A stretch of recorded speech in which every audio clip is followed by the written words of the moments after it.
Thanks for making Channel 4 Southern California's favorite. The following is a repeat broadcast of the 11 p.m. edition of Channel 4 News. June Thompson. Christopher Nance, weather. And Brett Lewis, sports. Channel 4 News, Nightside. #1 in Southern California. Good evening. Did you feel it? Many people in the area did today. A 4.0 earthquake that hit just before 4 o'clock this afternoon was centered 6 miles north of Monrovia and was an aftershock of the June 28th Sierra Madre quake. Channel 4's Jim Giggins has details. Channel 4's seismocam picks up the initial rumblings of a quake often before the first jolt is felt. The seismocam graph and the one at Caltech show that the quake must have been felt over a large area of greater Los Angeles. This was confirmed by Caltech's Lorraine Wong. We had an aftershock today of last week's 5.8 Sierra Madre earthquake. Because this house took a jolt. It really did. You felt it. You knew this was... I knew this was a big earthquake. And I knew it was close because the whole house just shook.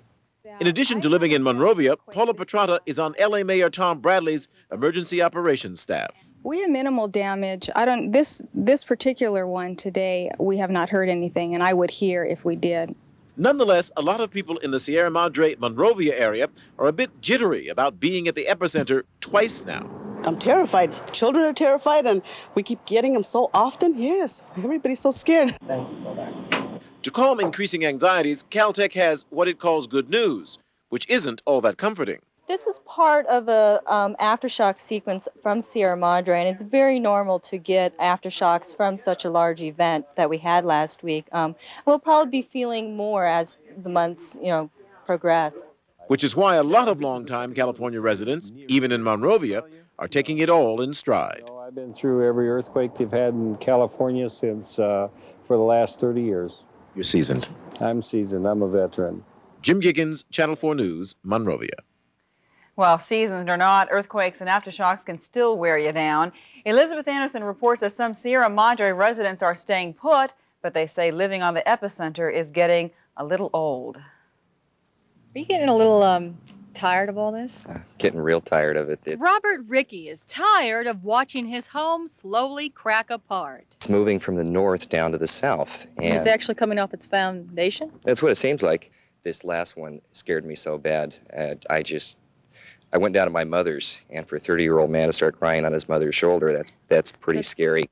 But no matter how tough it gets, Rickey isn't moving. He loves Sierra Madre, and so does neighbor Rick Allor.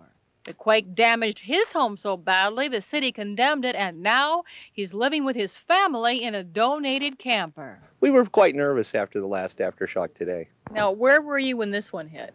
Fortunately, we were in the camper on shock absorbers, so it was just kind of a nice, easy bounce. Allor still can't get over the fact that it took him 15 years to buy a home and only 15 seconds to destroy it. He's relieved the state's offering loans and tax relief, but words can never describe his feelings about a community that is holding fundraisers to help him out. Yeah, that's what makes it bearable.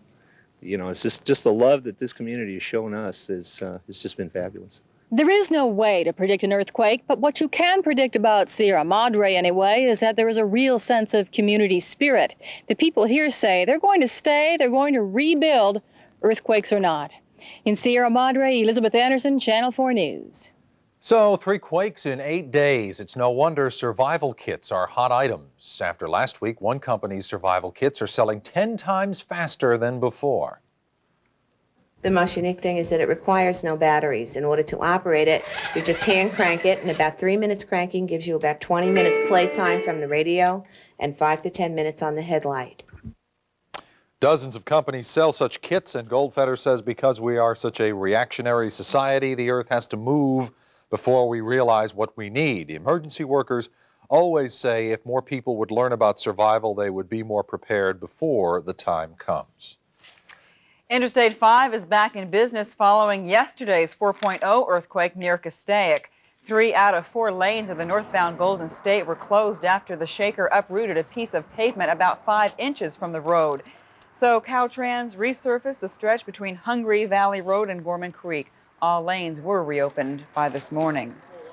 A much larger earthquake hit Peru today, knocking down walls in Lima, the capital city. The quake measured 6.1, big enough to cause some severe damage, but this one was centered 30 miles southeast of Cuzco, deep in the Andean Mountains. So far, no reports of any major injuries, but emergency efforts are still underway to contact towns surrounding the epicenter. In other news today, a light plane that crashed in Pacoima may have run out of fuel. A Glendale couple was aboard a single-engine airplane that was in trouble when it tried to land at Whiteman Airport late this afternoon. And it was swirling from side to side like it was losing control or something. Literally going back and forth like this, huh? Going, yes. You knew something was wrong to look at it. Yes, I did. The woman was thrown to her death when the plane hit a storage tank near the airport. The pilot died soon afterward, and the plane came close to nearby homes and apartments. No names released yet. The accident is still being investigated. Elsewhere, there was a terrible explosion and fire in northwestern Maryland today. A woman was killed. Her body was found under tons of rubble late today, hours after the blast, which happened in the small town of Perryville. Dozens of other people were injured. Damage was extensive. 3 buildings were completely destroyed, one of them the victim's apartment building. The explosion apparently stemmed from a buildup of propane gas in a sandwich shop. Back here, a 2-year-old girl is in critical condition tonight after she nearly drowned in a swimming pool. Witnesses say a boy pulled the unconscious toddler from a North Hollywood apartment house pool at about 5:15 this evening. Apparently, the girl had wandered off from her own home to the apartment house next door. She took off her dress and then went into the water. I just could not get the girl to breathe on her own. I administered CPR for about 4 minutes, and the paramedics showed up and they took over. No one knows exactly how long she was in the pool. And near Fresno, 40 children and 1 adult were overcome by a chlorine cloud over a popular California water park this holiday weekend. The kids and the adult became sick after chlorination equipment malfunctioned at a wading pool at Wild Water Adventures yesterday. The equipment dumped hydrochloric acid into the water, creating the cloud. Lots of eye and lung irritation, labored breathing, and nausea resulted. 27 of the children were treated at hospitals. Most have now been released. Doctors say all will be fine in a few days.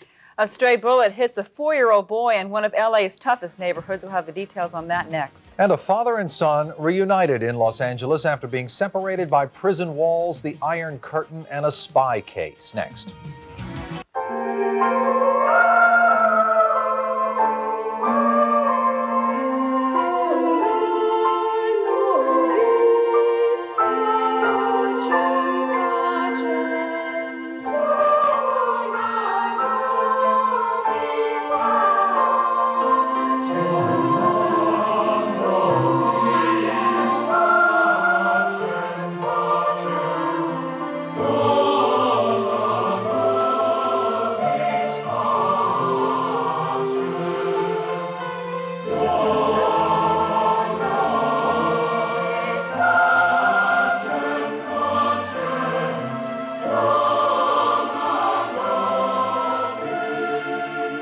We offer this centuries-old prayer for all who served and sacrificed in the cause of peace.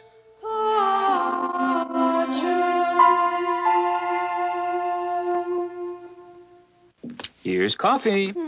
You know, my decaffeinated is darker than yours. And you wake up perkier, and your newspaper's more in depth. Wait. I'll do it again. Here's your brand. My Folgers Crystals, mountain grown. I'm filling. I'm pouring. I'm darker. Okay. Can I have a taste? Sure. Decaffeinated Folgers Crystals, so dark and rich. Shouldn't you switch? You know, your decaffeinated is darker than mine.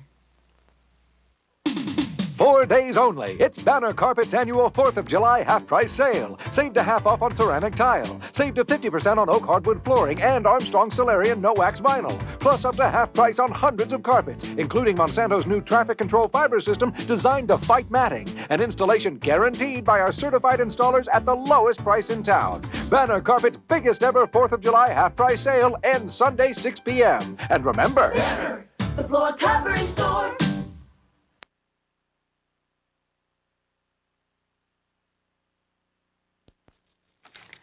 A 4-year-old boy is in critical but stable condition tonight, the latest victim of a drive-by shooting in Los Angeles. The child was shot last night. He was hit by a stray bullet that ripped through a house at 79th and Town in south central Los Angeles. No one else here was injured. So far, no arrests have been made in the case. A Los Angeles taxi cab driver was shot and killed in south central LA during the night. The Nigerian-born cabbie was found lying on a sidewalk in the area of 80th Street and Broadway. A neighbor reported hearing several gunshots. The victim's car was discovered several blocks away. Officials say he was shot by some joy killers. They said the taxi driver was called to the scene to pick up a fare and then killed. Last May, another Nigerian-born cabbie was killed during a robbery. A teenager and his father are finally reunited tonight in Los Angeles after 7 long years of international red tape. Matthew Ogorognikov arrived at LAX late today, greeted by his father Nikolai. He was sent to the Soviet Union to live with family friends when his own parents were sent to prison in the infamous Richard Miller spy case. Ever since his release, Nikolai has been fighting to get his